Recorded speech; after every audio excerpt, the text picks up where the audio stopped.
मलिक रियाज तो एक करेक्टर है ना। मलिक रियाज चला जाएगा, उसकी जगह कोई और करेक्टर आ जाएगा, उसका नाम बदल जाएगा, करेक्टर वही होगा, पावर ओवर की गेम वही रहेगी। कैमरा ऑन है, बता तो देंगे। वो पर्सनैलिटी का नाम नहीं है, वो एक मेंटालिटी का नाम है, और वो हर इंसान के अंदर मुझे आज नजर आती है। यहाँ पे मैंने आपको बताया कि मुझे चैलेंज मैं करती हूँ, जहाँ मेरा चैलेंज है पाकिस्तान में कि मुझे वो दूध वाली दुकान दिखाएं जहाँ पे वो श्योरिटी से कहें कि यहाँ पे खालिश दूध बिकता है। तो अगर आपके पास ये श्योरिटी नहीं है ना, तो फिर इसका मतलब कि पूरे पाकिस्तान में मलिक रियाज सारे में बैठे हुए, हर जगह पे बैठे हुए। जो हमारे किराना दुकान में जो मिसाला बेच रहा है, उसके अंदर लकड़ी का बुरा मिला के शामिल करके और रंग मिला के दे रहा है ना, वो भी मलिक रियाज है। आप देखें कि एक रेडी पे तरबूज बेचने वाला, वो भी तरबूज के अंदर मीठे का इंजेक्शन लगाता है, वो भी तरबूज के ऊपर लाइट लगाता है कि ये ज्यादा बिके, धोखा दे रहा है ना, वो भी ताकत का निजायज इस्तेमाल कर। तो हर जगह हर इंसान अपनी जगह पे जहाँ पे उससे जितना हो सकता है वो कर रहा है, तो वो सारे मलिक रियाज है। फिर एक मलिक रियाज को ना कहें कि एक मलिक रियाज है, इस मुल्क में हर इंसान मलिक रियाज आजकल बना हुआ है। तो हम लोग इस चीज को चैलेंज करें। सबसे पहले मोहल्ले में जो एक मोहल्ले में इंसान जो ये चैलेंज कर रहा है ना कि मलिक भाई इस मुल्क में तो अंधा कानून है, इस पैसे में तो ताकत का कानून है, इस पैसे में तो फलाना कानून है, वो पहले अपने सारे लोग इकट्ठे करके उस मल्ले की दूध की दुकान पे जाके खालिश दूध तो पवाना शुरू करे। वो पहले उसको तो चैलेंज करे, वहां से चैलेंज शुरू करे।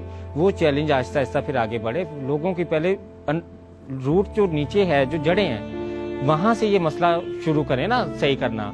आप नीचे मोहल्ले से शुरू करें कि हमारे देखने के कोई साइकिल को पंचर लगाने वाला भी है ना, आप उसके कहना इससे पंचर लगा दो, उससे बताए ना, वो आपको कहेगा 6-7 पंचर खुद ही उसमें डाल के कहेगा इसको भाई 7 पंचर लगे। आप अंदाजा लगा लें कि मेरी इस्त्री की तार खुद ही मैंने वो गिरी तो टूट गई और मुझे पता ये तार टूटी है, लेकिन मैंने सिर्फ आजमाने के लिए मैं अपने मोहल्ले की दुकान पे गई इलेक्ट्रिशियन के पास और मैंने उसे कहा, मैंने कहा भाई ये जो है ना इस्त्री खराब होगी, इसमें करंट नहीं आ रहा, देखना क्या हुआ है। उसने इस्त्री खोल के इधर उधर करके उसने कहा बीबी इस पे 1000 रुपये का खर्चा आएगा, इसका वो भी जल गया, इसकी बैटरी भी जल गई, इसका वो जाल भी जल गया है, इसका ये भी जल गया। और फिर वो मुझे कह रहा था आगे से ये कि भाई तुमने सुना मलिक रियाज देखा, भाई मलिक रियाज को कौन सा कोई पूछने वाला, तुम्हें कौन सा कोई पूछने वाला, तुम्हें कोई पूछने वाला है? तुम्हें अगर मलिक रियाज की जगह तुम्हें ताकत दे दी जाए, आज तुम दूध में मिलावट कर रहे हो, आज तुम जो है वो एक छोटी सी चीज के लिए जो है वो झूठ बोल के मिलावट करके लोगों को जलील करके पैसा कमा रहे हो, तो तुम्हें तो अगर राजा रियाज जितनी ताकत मिल जाए तो तुम तो पता नहीं क्या करो। ये तो मैं तो शुक्र राजा वो मलिक रियाज का मैं तो एहसान मानती हूँ कि वो शुक्र है, फिर भी इतना जलील नहीं करता। वो तो फिर भी लोगों के ऊपर इस तरह से हुक्मरानी नहीं कर रहा, वो इस तरह से फिरौनियत नहीं दिखा रहा जितनी उसके पास ताकत और दौलत है। और उसने सरेआम उसने कबूल किया, सरेआम नहीं उसने कहा कि भी मेरे पास ताकत और दौलत है, मैं जिसको चाहूँ खरीद लेता हूँ, मैं दौलत के सर पे सबको खरीद लेता हूँ। तो दौलत के सर पे हर कोई बिक क्यों रहा है? अगर दौलत के नाम पे लोग बिक रहे हैं तो वो खरीद रहा है, लोग बिकना कौन आज बैरिया टाउन में प्लाट नहीं चाहता? मेरा भी नाम बीच में शामिल करने भी चाहिए, सभी चाहती है। सिसिलियन माफिया क्या है?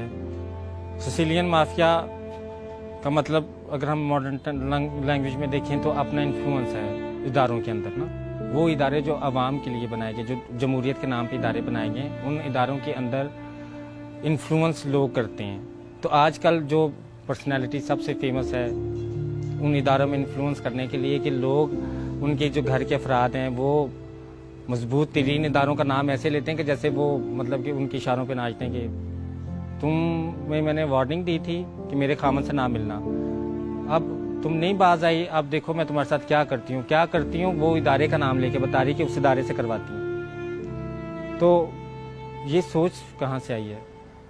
ये इतना हौसला कहाँ से आया है? मैं क्यों नहीं ये धमकी देती? मैं किसी को जाके क्यों नहीं कहती कि मैं तुम्हें फलां से उठवा दूंगी, फलां से उठवा दूंगी, फलां से उठवा दूंगी? तो देखिए इदारों के अंदर जो इन्फ्लुएंस हुआ है ना, वो पैसा और ताकत की वजह से हुआ है। अब वो जिसके पास भी होगा वो कर सकता है। अब इदारों में वो इन्फ्लुएंस पैसे और ताकत से कैसे कर लेता है, ये तो अब रियासत सोचे, ये तो रियासत के सोचने की बात है, जारी बात है, मेरी बात तो नहीं। लेकिन मैं तो ये सोचती हूँ कि एक जो रिश्वत देने वाला इंसान है, देखिए ना, मैंने अक्सर लोगों को देखा है कि आप मलिक रियाज को सिसिलियन माफिया तो हम कह रहे हैं, लेकिन आप ये भी देखें कि एक इंसान मैंने देखा कि किसी वैसे भी आम घरेलू झगड़ा हो जाए ना, तो वो भी पुलिस को रिश्वत देता है, रास्ते में चालान भी पकड़ा जाए तो 100 रुपया रिश्वत देता है। वो भी सिसिलियन माफिया का हिस्सा है, उसको अलहदा ना करें मलिक रियाज से। वो भी इन्फ्लुएंस कर रहा है ना इदारे में अपने उसके पास 100 रुपया तो वो 100 दे के कर रहा है, अगर उसके 100 के साथ और सिफर लगा के 100 अरब बना दे तो वो मलिक रियाज बन जाएगा। तो सिफरों का फर्क है, सिर्फ नीयत का, सोच का तो कोई फर्क मुझे नजर नहीं आया। सिर्फ आपको सिफर का फर्क नजर आया ना कि मलिक रियाज ने 1 अरब रुपया दे देना था तो गरीब ने 100 रुपया दिया। उसने भी वैसे इन्फ्लुएंस किया है, उसने भी इदारे के अंदर इन्फ्लुएंस करने की कोशिश की है अपनी ताकत और वसाइल को इस्तेमाल करके। वो मानना नहीं है, सिस्टम पे नहीं चला, उसने जुर्म को जुर्म नहीं माना। तो ये जो इदारों की कमजोरी है, ये इदारों की कमजोरी कैसे पूरी होगी? हर तरफ जो मलिक रियाज है, इसका नाम धमकी के तौर पे क्यों इस्तेमाल होता है? मतलब कि जो सियासी लोग हैं वो मलिक रियाज को धमकी के तौर पे क्यों इस्तेमाल करते हैं? इसके क्या वजह है? हालांकि देखें तो इतने इतने अमीर लोग बैठे हैं, तो मलिक रियाज जो है वो क्यों धमकी के तौर पे इस्तेमाल किया जाता है? कोई और क्यों नहीं किया जाता?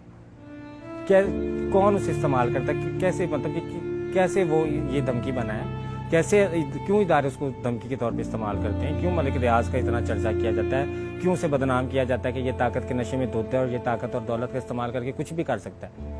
वो कुछ भी करने के लिए इदारों तक पहुंचा कैसे है? किसने उसे जगह दी है? बताएं, सब लोग बताएं, मुझे जवाब दें।